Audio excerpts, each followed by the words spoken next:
You can see that the setup looks absolutely perfect. 9:30 opens up, leaving a 9:30 wick below. Price then comes up, manipulating inside of a 4-hour fair value gap. We then form a 5-minute gap, acting as an agreed upon draw on liquidity.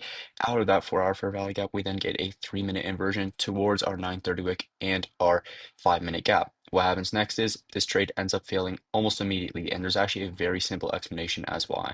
That reason is because you were presented with a fake inversion. This means the candle inversing your fair value gap either had a rejection wick or a very weak close. The reason it is so important to identify weak closes and rejection wicks throughout your inversions when trading is because it shows that price is actively rejecting away from your DOLs, ultimately decreasing the win probability of your trade. Take, for example, the trade that I just showed you. Here we have a body worth about 11.25 points and a wick worth about 12 points. When the wick is bigger than the body on the IFVG close, never enter in that trade because that is a rejection wick. However, a rejection wick does not inherently mean that your setup is invalid. What you can do is wait for extra confirmation and a stronger close.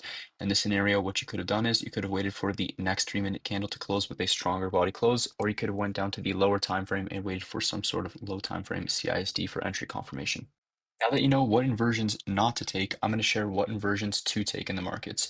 A strong inversion has a strong body close and wicking outside the range. These are the type of inversions that you want to take. Let me explain. The following trade is a great play just like the last, but there's one key difference. We have price slowly move down, accumulating low resistance liquidity. 10:15 then opens up, manipulating price into this 30-minute fair value gap, and then we get a clean inversion instead of a sloppy and weak inversion. This inversion fits our two criteria points perfectly. We have price rejecting away from lower prices towards our DOLs instead of away from our DOLs and towards lower prices. We also have our very strong body close, printing no rejection wick at all, closing full body at the top, showing that volume is on your side and price is currently wanting to trade towards all of your DOLs. After both of the criteria points are hit, you're able to enter a trade and hit take profit with a higher probability entry.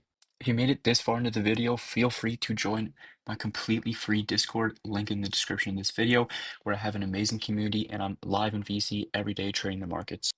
The key points that you should be able to identify in your trading after watching this video is that a weak inversion has a rejection wick and a weak close, and a strong inversion has a strong body close, and price is currently wicking towards your DOLs.